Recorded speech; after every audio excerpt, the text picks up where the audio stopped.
All right, so we got a little worksheet here that y'all are going to work on here to review for your quiz. I'm going to do the odds. You guys can go back and do the evens and then check the key that hopefully I don't forget to post. But yeah, here we go. This is a review for 5.2 and 3. That's what your quiz is over. So let's get into it here. So down below we have some right triangles. I did unfortunately forget to put a couple of the right angle symbols here. Guess kind of the issue with making your own worksheets here, but that's okay. So anyways, now that we got the right angle marked, what we need to do is determine what method we need to do to solve for the missing sides.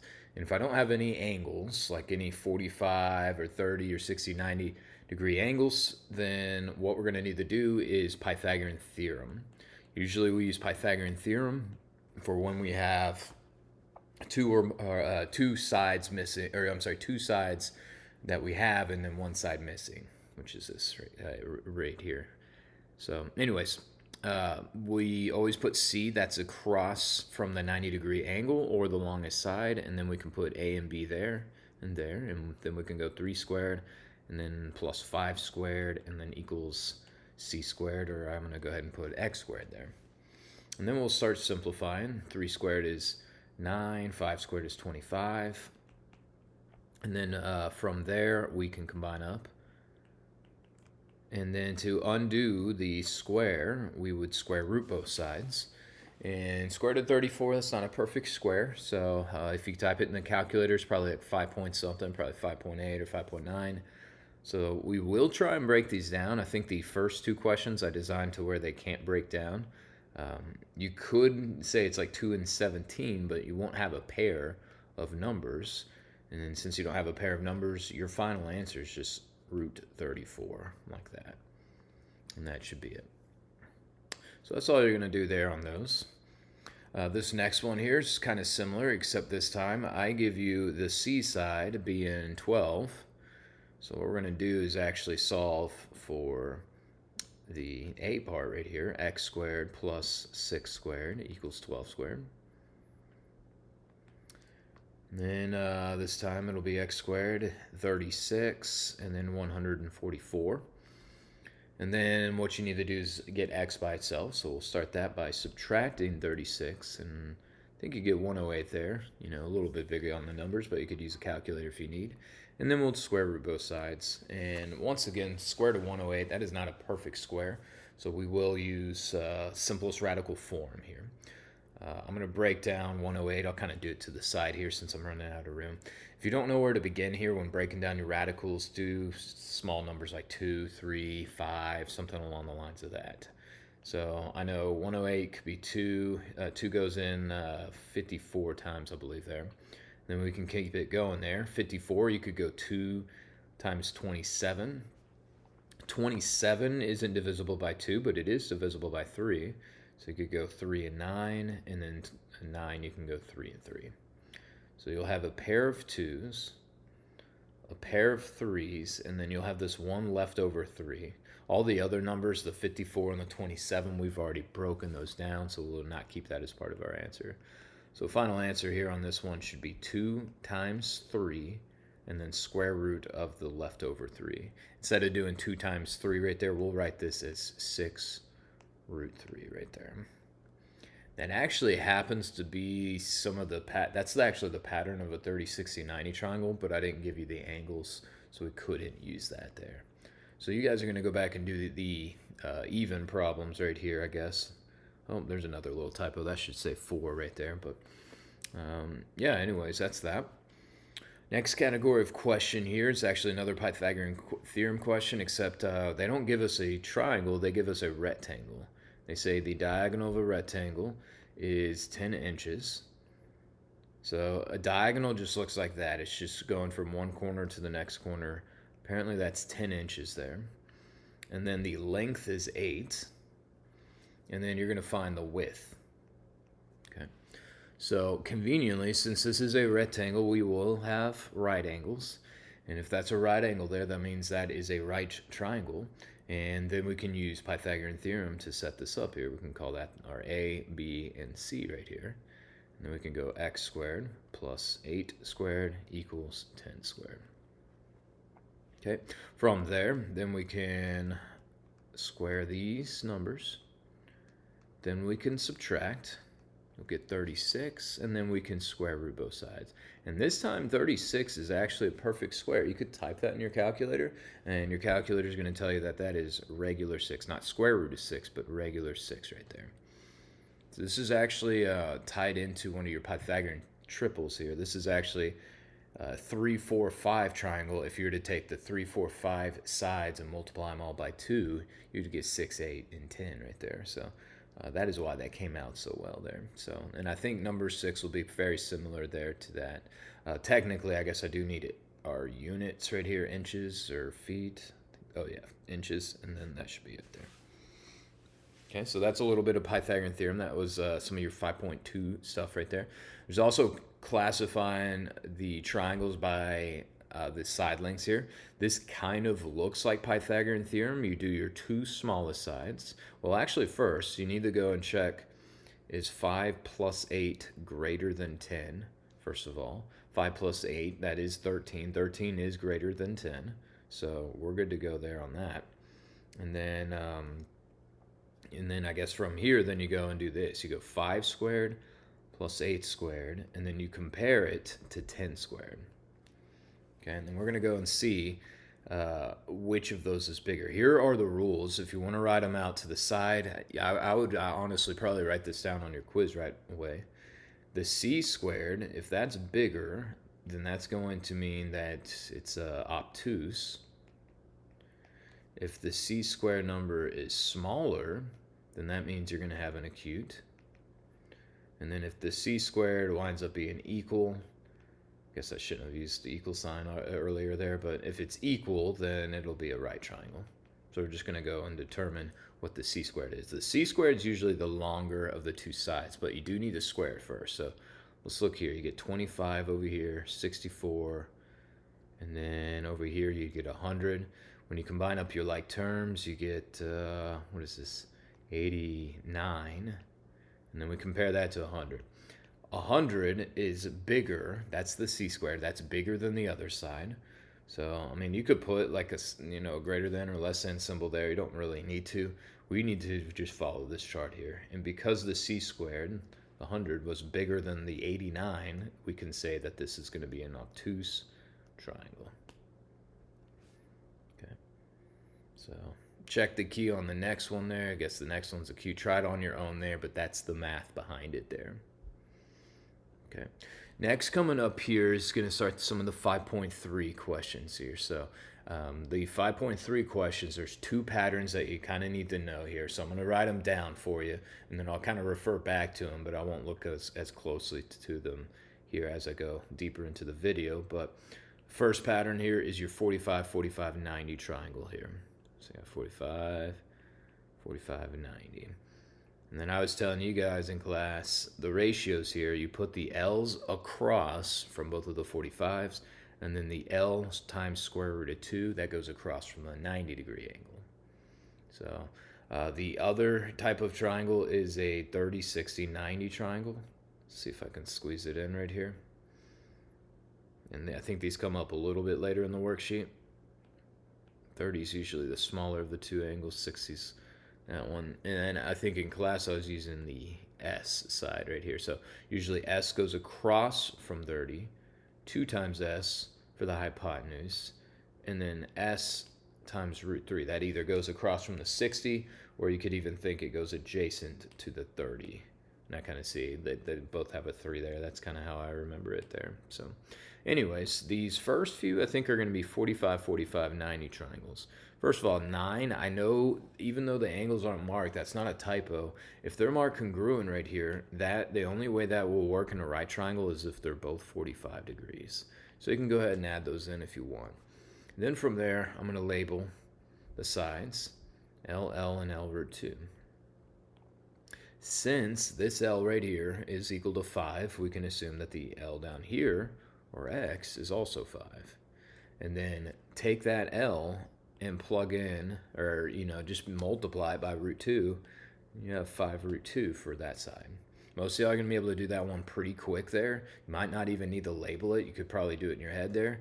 But if you have these drawn out, that can kind of speed things up or help you refer back to it if you get stuck. So let's look at another type of 36, or I guess I'm sorry, the 45, 45, 90 triangles here. Number 11 here, we'll start labeling the sides here. The L's go across from both 45s, and then the L root 2 goes across from 90. Okay, now some of y'all might be able to say, oh, okay, L is 12. If you don't recognize that, you can write L root 2 equals 12 root 2, since those are equal right there. Then you can divide both sides by root 2, and they cancel out, and you get L is 12. So you can put 12 there and 12 there. So you got 12, 12, and 12 root 2. That's kind of the main pattern. There is a secondary pattern. I think it's coming up here on this next one here. So, yep, on 13 here. So 13, what you got going on this one here is the L root 2 side is going to be there, and then your two L sides are across from the other 45-degree angles, which those are implied right there. The only way those can ever be equal is if they're both 45. And then what we're going to do this time is we're going to go L root 2 equals 12. Okay, and the way we get rid of the root 2 is you divide. Kind of like what we did up here. We divide, and unfortunately we don't have a root 2 on both sides, so they don't cancel. The left side does cancel, but the right side does not. So we're going to write this as L and then 12 over root 2 like that. Then from here, you do this step called rationalize the denominator. It's a few steps. Some of y'all might start picking up on a few shortcuts here, but technically you multiply top and bottom by root 2. You would then get 12 root 2 in the numerator, and then you'd get root 2 times root 2, which is regular 2 in the denominator. All right, it's technically square root of 4 in the bottom, but then you can simplify to 2. And then the outside numbers only, you can divide those, and that will get you 6. So we can go 6 root 2 right there. That is what L is. L is 6 root 2. Once you get L is 6 root 2, you can put that there for the Y side, and then also the X side right there. And that should be it there. Okay. One other type of problem that can get a little weird here, I don't know if this does come up on the quiz or not, but it's when you have a root when there's normally no root symbol right here. So like the L side this time is equal to the 3 root 2 right there. So right away, I would just go ahead and write in the 3 root 2 for the side X. Those should always be the same, both of the L sides. And then to go from that side to this side here, we're going to substitute in L is equal to 3 root 2. And we're going to substitute 3 root 2 in for this L right here. And then we'll bring down this additional root 2. 3 root 2 times 3 root 2 would be 3 root 4. Root 4 is 2. And then 3 times 2 is 6. And that's what your hypotenuse is going to be.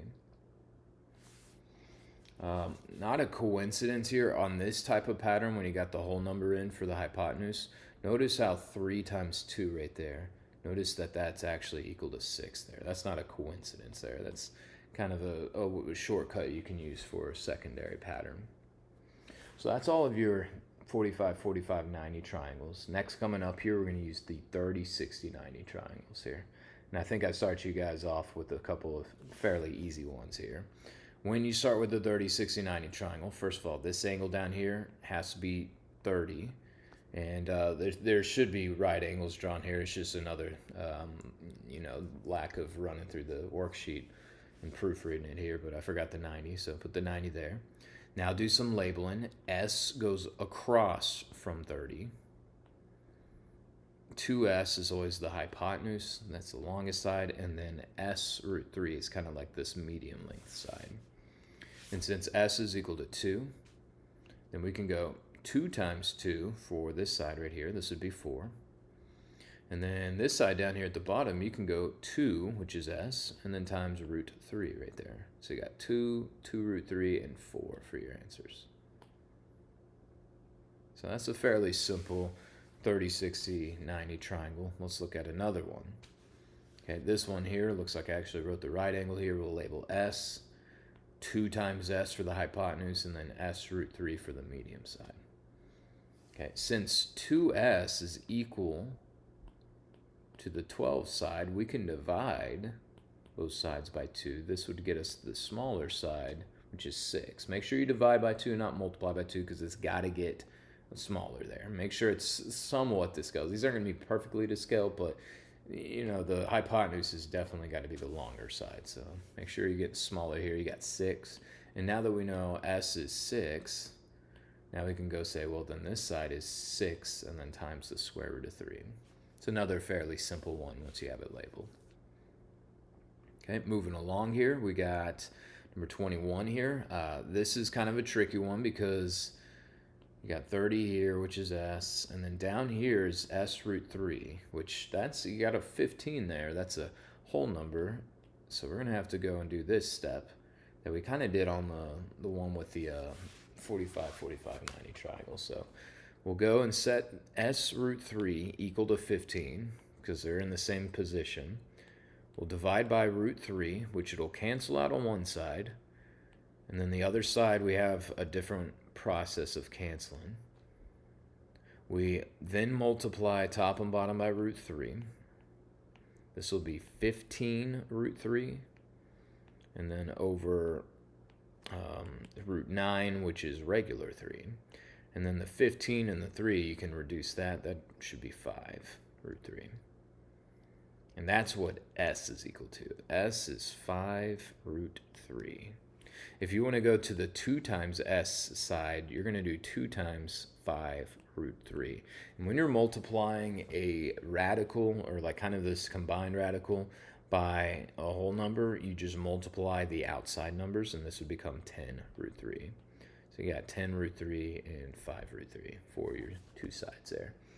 So that's another one where we rationalize the denominator there. So I think there's only 1 or 2 on your quiz where you got to do that. The last category of question that we need to be watching out for is this combined triangle problem. And also I want you to go ahead and do this here. I want y'all to add in this v part here, actually. I forgot to put this in here. So we're going to find the combined length of both of these here, just to make sure we're clear on this. Okay, the way this one will start here is usually you'll have to start with one of these 2 triangles. You can draw them separate if you want. You don't need to here, but I got the 45, 45, 90 triangle here, so I'm going to go ahead and label my L, L, and L root 2. Okay, and check this out here. L is 5, which means this other L right here has got to also be 5. And then that means your hypotenuse would be 5 root 2. Okay, and that's kind of the first part here of this. Now, your other triangles, a 30, 60, 90 triangles, and the labels for those is S, S root 3, and then 2 times S. And here, check this out here. We already have that this middle side right here is 5 from the 45, 45, 90 triangle. So we can assume it's also 5 on the 30, 60, 90 triangle. And then we can double that, 5 times 2. That would get us 10 for the 2 times the S side. And then down here at the bottom, this would be 5 root 3. That's how to get all the sides. Now, if you want to get V, watch out on this here. V, when you combine it, would just be, let's write it out here, 5 and then plus 5 root 3. And actually, with the way the rules for radicals go, you can't actually combine these here. This is actually your answer. There's no simplifying that you can do here. Let's see if I can spell here. Good grief. Okay. So anyway, a lot of people might think this is 10 root 3. That's if you go check the decimal in your calculator, after typing that in the exact way it looks, and then check the decimal from 10 root 3, they will not match there. So the answer is like this right here. You could go get the decimal if you want, but just leave it in radical form like that. So watch out on that. You can't combine those there. So you can combine radicals if they have the same exact thing. Like if I have 5 root 2 plus 5 root 2, you could go and combine just the front numbers, not the inside number, but just the front numbers. You can combine those. That's the only time you can add radicals. Can't add them if they don't have the same exact matching radical there. So anyways, that is it here for today. Check the key on the evens. You will turn in the entire completed worksheet there. So do all odds and evens. I went through the odds, so you just have half the worksheet. All right, good luck to you guys.